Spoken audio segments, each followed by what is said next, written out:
Words from the Gospel. Jesus wept. In the name of God, Source, Word, and life-giving Spirit. Amen.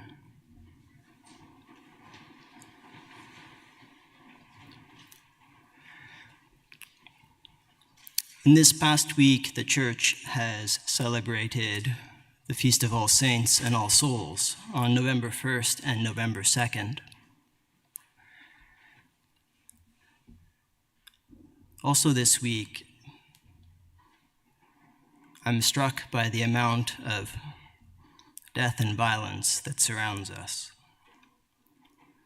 I think about what's happening in the Holy Land and how that war continues to spill outwards in the region of the Middle East. I think of what's happening in the Ukraine, what's happening now as other nations are entering into that war.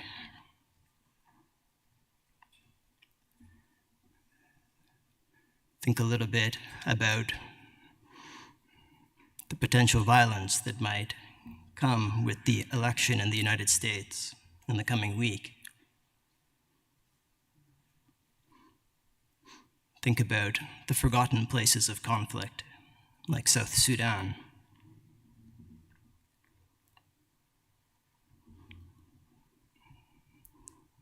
We say in our liturgy, in the midst of life, we are in death. And that seems a very accurate description for our gospel today. In the midst of life, we are in death. The Church invites us to come to the grave, to remember at the grave, to even have a posture of hope at the grave.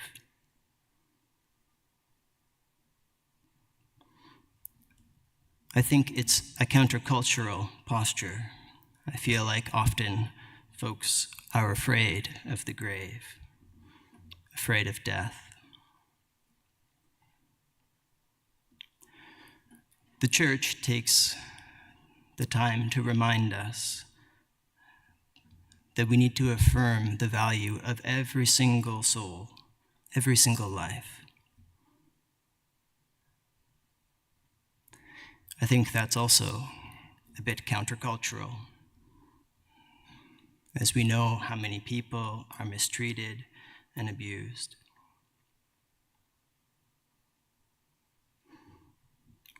The Church also takes the time to remember the deep interconnectedness of God's family, that across time, culture, history, and eternity, God calls us to be a human family through Him. It seems very different to the values of our culture, which prizes individuality.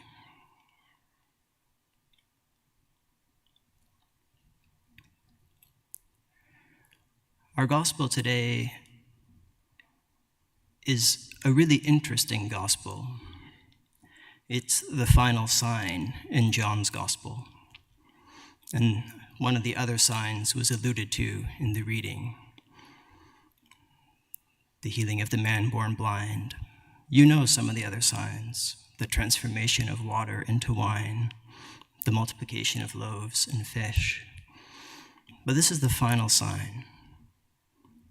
And then after that, the Gospel of John takes us to the cross.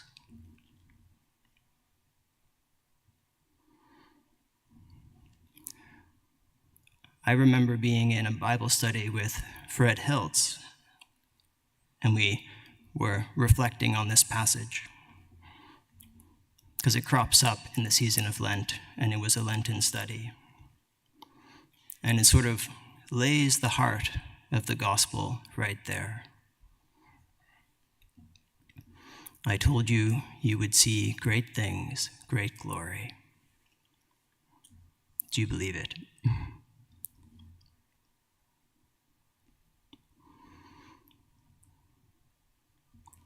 The story of Lazarus in many ways, is a bit of a mystery. But I think the most important way to enter into the story is to look at the words, Jesus wept. They might be the most comprehensible ones in the entire passage. Jesus weeps. And for us as Christians, Jesus as the reflection of the divine, reflection of God, that tells us something crucially important about God. It tells us that grief can come to God, and that grief can break God down.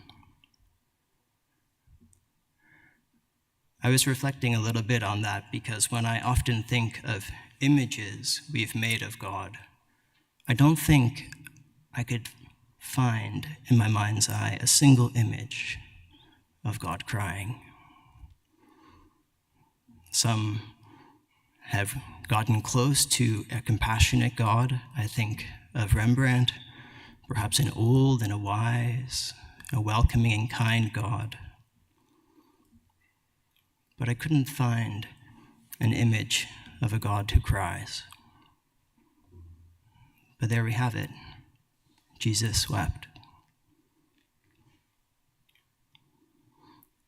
So today I want to talk about those tears. Talk a little bit about what they mean for us in the context of our faith.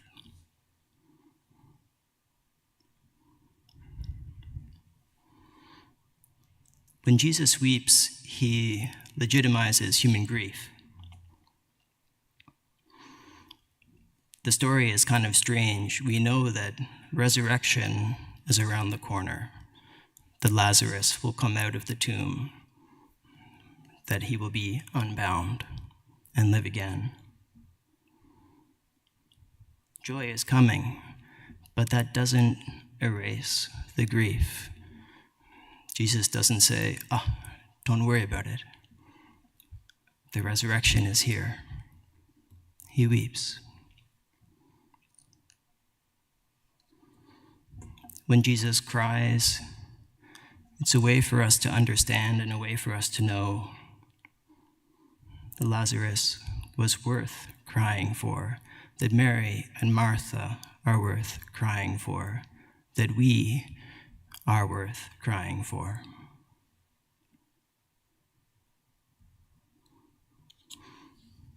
As Christians, we believe in the resurrection, but Jesus models for us here in this moment the vocation of empathy, the importance of grieving and supporting in grief.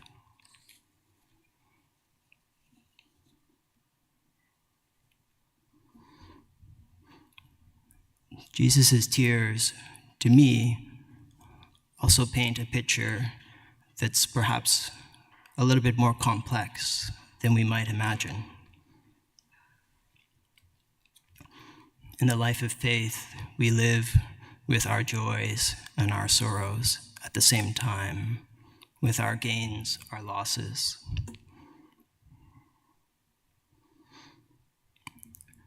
When Lazarus comes out of the grave, it's not as though his past is erased. It is not as though he didn't die. It is not as though he wasn't in the grave. It is not as though all those people that had said goodbye and mourned him and shed tears, that those moments disappeared.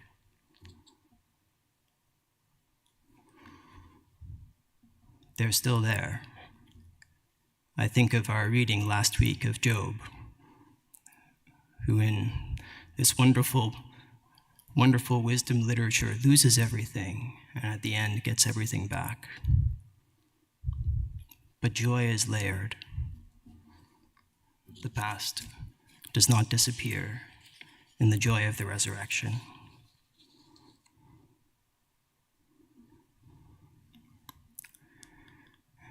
Jesus' tears also speak to us about our faith. Sometimes I think we use faith to prop us up, to support us in a way that is perhaps not very healthy. We use it to bypass our grief and bypass our pain and our suffering.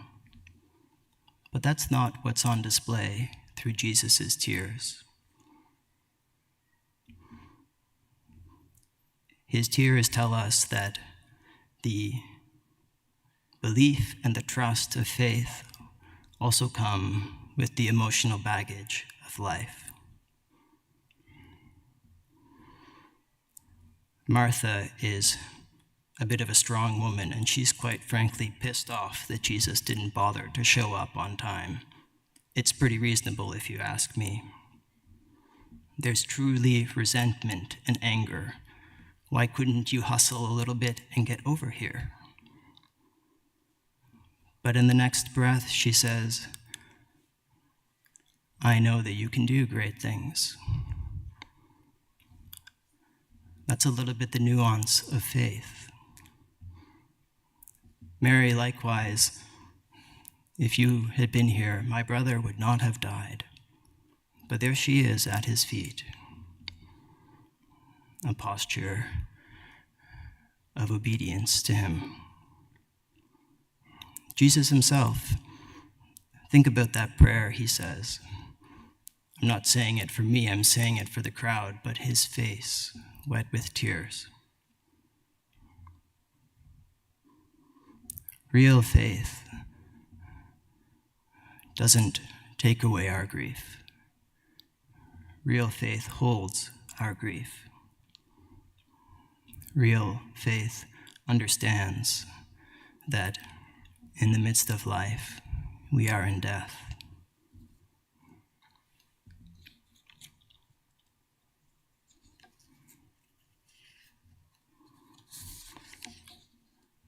I was reading a little bit from Debbie Thomas, and she pointed out something about Jesus' tears that I had never thought of before. I mentioned at the beginning of the sermon that this is the last of the signs. And I'm sure as you heard it read, you would have remarked on some of the similarities between this sign and Jesus' own upcoming death. The cave, the stone, the linens. So many things about the story of Lazarus are sort of a preview of what will happen to Jesus in his own life. And so perhaps these tears that Jesus has also preview his own sorrow at what will come and happen to him. We know that after this story, things get real serious, and the authorities decide, that's it. Jesus must be stopped. We need to arrest him. And Debbie Thomas pointed out, by bringing Lazarus out of the grave, it's almost as though Jesus trades his life for his friend. He trades his life for his friend.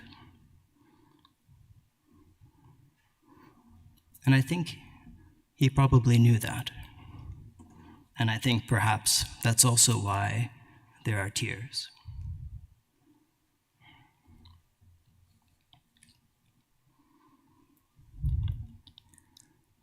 The last thing I want to say about Jesus' tears is how they're an important part of empowering our faith, empowering us to use our faith to make change. It's because Jesus experiences the devastation of death. It's because of Lazarus' death that he recognizes the immediate imperative to restore life. It's as though Lazarus' death leads directly to the resurrection. And I think Jesus' tears in this gospel are meant to have the same impact on us. We have to think in our lives, what is breaking our heart? What's splitting us open in sorrow? What's pushing us to the edge? What's causing us to be in despair? But instead of staying in that place, can we use tears like Jesus to make change, to make transformation, to bring life? Can we make our tears not just tears of grief, but tears for change? Sorrow that leads to justice in our world.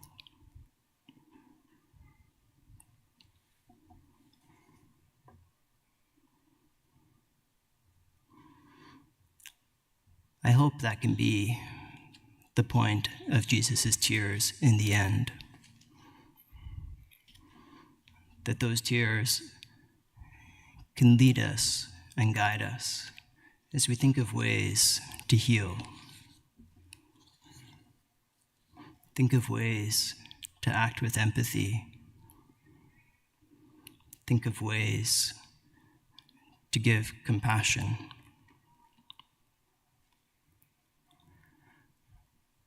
As Christians, our journey is not to the grave, but it passes through the grave. In the midst of life, we are in death. And so we mourn and we hope. Amen.